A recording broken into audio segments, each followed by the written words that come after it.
শুনতেছি নাকি আমাদের উপর আক্রমণ হচ্ছে, সেটা কিছুটা আংশিক সত্যি, কিছুটা আংশিক মিথ্যে। আংশিক সত্যটা হলো কি, আপনি যদি আওয়ামী লীগ করে থাকেন তাহলে আপনার উপর অবশ্যই, এটা তো আপনারা আপনাদের বক্তব্যে অনেকেই বলে ফেলছেন, আপনার উপর হামলা হবে, এটা স্বাভাবিক। আপনি খেলতে নামছেন তাহলে আপনার খেলতে হবে না, আপনি খেললে তো আপনার পায়ে লাগবে। সুতরাং আপনারা যারা দলীয় লোক ছিল আমাদের মধ্যে, তাদের উপর কিছু হামলা হয়েছে, আর কিছু বিক্ষিপ্ত হামলা হয়েছে। যাক, হামলা কখনো কাম্য না, আমি সেটা বলবো না, যে এই জন্য আমি নিন্দা জ্ঞাপন করতেছি। আর সবচাইতে যে বিষয়টা হলো কি, যদি এখন এই মুহূর্তে যদি আওয়ামী লীগের নেতাদের উপর, আওয়ামী লীগের বাড়িঘরে যদি হামলা হয়, সেটা আমাদের, আপনারা দয়া করে এটা সংখ্যালঘুর উপর চালিয়ে দেওয়ার চেষ্টা করবেন না, এটা আপনাদের প্রতি বিনীত অনুরোধ আর কি। আর ফেসবুকের সমস্ত কথা আপনারা বিশ্বাস করবেন না, সোশ্যাল মিডিয়াতে অনেকে অনেক ভুলভাল তথ্য দেয়, সেই তথ্যগুলো আপনারা নেবেন না, আপনারা চেষ্টা করবেন সঠিক তথ্যটা জানার জন্য। তো আমি নারায়ণগঞ্জের ডিসি সাহেবের সামনেও বলছিলাম যে বিষয়টা আসলে সাম্প্রদায়িক যে সমস্যাটা যে হচ্ছে, যে আমাকে এক বৈষম্য বিরোধী এক নেতা জিজ্ঞেস করছিল যে দাদা আসলে সঠিকভাবে বলেন তো যে আপনাদের যে সমস্যাটা সারা বাংলাদেশে, যে আসলে বিষয়টা কি। তখন আসলে আমি ব্যক্তিগতভাবে, আমি ঢাকায় থাকি, চট্টগ্রামের ছেলে, এখন নবনির্বাচিত বর্তমান সরকারের এই ট্রাস্টি, আপনাদেরই দায়িত্বপ্রাপ্ত নারায়ণগঞ্জের ট্রাস্টি, আমি কিন্তু আসলে স্পেসিফিকলি বলতে পারি নাই। উনি আমাকে বলছে, আমি শুনছি, ওনাকে ফাইনালি জিজ্ঞেস করলাম যে ভাই আপনাকে কে বলছে, তখন উনি দেখাই দিচ্ছে ওনাকে, উনি আবার ওনাকে দেখাই দিচ্ছে কিছু ডাইরেক্ট, ইদানিং আবার কিছু ডাইরেক্ট আমার কাছে আসতেছে ডাইরেক্ট এখন আমি যেটা বলতে চাচ্ছি, আমরা সংখ্যালঘু সম্প্রদায়, তো সংখ্যালঘু, পৃথিবীতে সংখ্যালঘু হওয়া মানে সেটা নিতান্ত আমার একান্তভাবেই আমার ব্যক্তিগত মতামত, এটা একটা অভিশপ্ত বিষয় দাঁড়াইছি ধর্মীয়। কারণ সংখ্যায় যেখানে আপনি কম হবেন না কেন, এটা বনে হলেও যদি সিংহর মতন যদি আপনি যদি শক্তি না থাকে, তাহলে বনে হলেও আপনি সংখ্যালঘু। আর আপনি পশু হন আর মানুষ হন, সংখ্যালঘু তো সংখ্যালঘুই, পৃথিবীর সমস্ত জায়গায় আপনার নির্যাতিত হতে হবে। এর মধ্যে যদি উত্তরণ ঘটাতে হয়, তাহলে আপনার কিছু টেকনিক আছে, টেকনোলজি আছে, যেগুলো করতে পারবে, আর যেগুলো বাঙালি হিন্দুদের মধ্যেই নেই।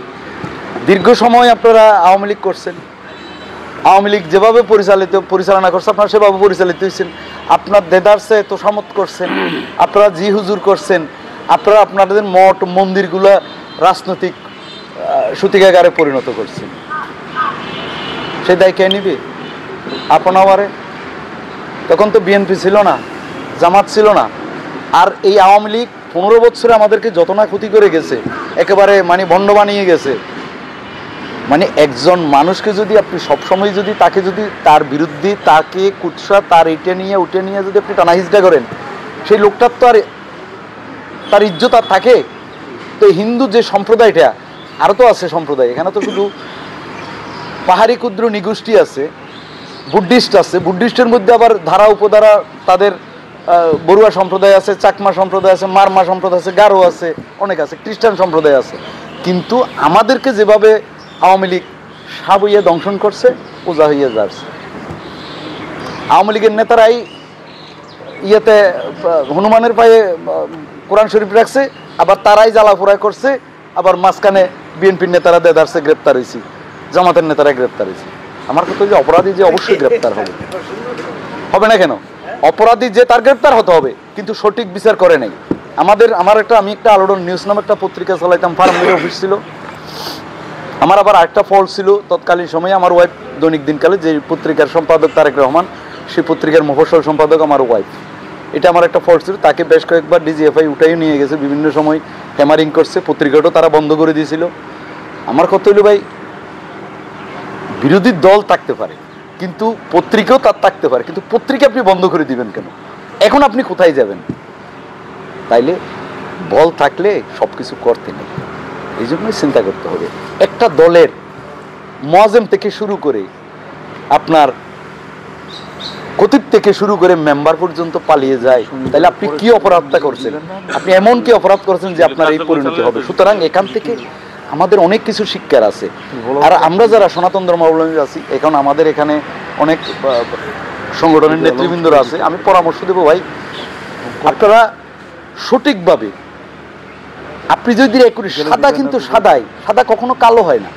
আপনি সাদাকে কখনো কালো বানাইতে চান, আমরা সাময়িক বানাইতে চেষ্টা করি। আপনি আপনার নিজের ব্যক্তিগত স্বার্থে, আপনার ব্যক্তিগত ধান্দায় আপনি আমাদের সংগঠনগুলোকে আজকে রানা দাশগুপ্ত মামলা খাইছি, কেন খাইছি? এখন কি বলবেন যে রানাদা, আমি তো ঐক্য পরিশোধ করা মানুষ, আমি তো একসময় পূজা যাপন পরিষদের তেজগাঁর সভাপতি ছিলাম, আমি তো দেখেছি তাদেরকে। এই যে ডাকেশ্বরী, এখানে কে জানি বললো, মনে হয় এই দাদা বলল, ডাকেশ্বরীর চরিত্র তো আমি জানি। আপনি চোর, আপনি এই যে ডিজিএফআই, এনএসআই, গোয়েন্দা সংস্থারা, যে তারা যখনই একজন চোরকে যখন ধরে আনে, যদি ভালো মানুষকে ধরে আনে, তারা কিভাবে চিনে যে উনি চুরি করছে? ট্রেনিং আছে ভাই। মনের দিকে যখন আপনি অপরাধ করবেন, আপনি মোরালি ভেঙে পড়বেন। এই যে 5ই আগস্টের পরে আওয়ামী লীগের মতন হিন্দু নেতারা তলাই গেল কি করে? রানাদা মামলা খেলে কিনা? এটা ঠিক না। আপনি এই দেশে আছেন, এই দেশের সেন্টিমেন্ট মাইনে আপনার চলতে হবে, এই দেশের আইন কানুন আপনার মানতে হবে, এই দেশে সরকার আছে, সরকারের আপনার মানতে হবে। আপনি অপবাদ দিবেন 5ই আগস্টের পর এটা করবেন ওইটা করবেন। আপনি কেন এত বড় মিটিং করতে গেলেন চট্টগ্রামে? আপনি ইয়েতে হিন্দু জাগরণ এতদিন কোথায় গেছিল? 15 বছর আপনারা 15টা দাবি কেন জানান নাই? জানাইছেন, জানান নাই। হয়তো অনেক হিন্দুদের খারাপও লাগতে পারে। আমি হিন্দু মানে সংখ্যালঘু দাবি দেওয়ার ব্যাপারে আমি পক্ষে, এখনো পক্ষে, আমি স্পষ্ট বলতেছি। কিন্তু আপনারা এটা সময় মতো করেন নাই কেন? এখন করতেছেন কেন? অর্পিত সম্পত্তি কাদের ইখতিয়ারে, সব কাদের দখলে আছে এখানে, সেই হিসাব করেন। সব কিছু বিবেচনা করে এখন সময় হইল আমাদের চোখ কান খোলা রাখতে হবে।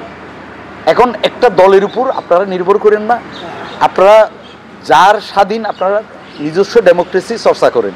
আপনারা আপনাদের মতো, আপনারা যে দল বাংলাদেশে আছে, যেটাই আপনার ভালো লাগে আপনারা সেই দিকে যেতে পারেন। কিন্তু আমার যেটা পরামর্শ থাকবে, অন্তত আমার সম্প্রদায়, আপনাদের সম্প্রদায় নিয়ে আপনারা দালালি করবেন না।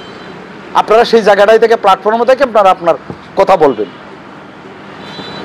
এইটুকু পরামর্শ আপনাদেরকে দিলাম।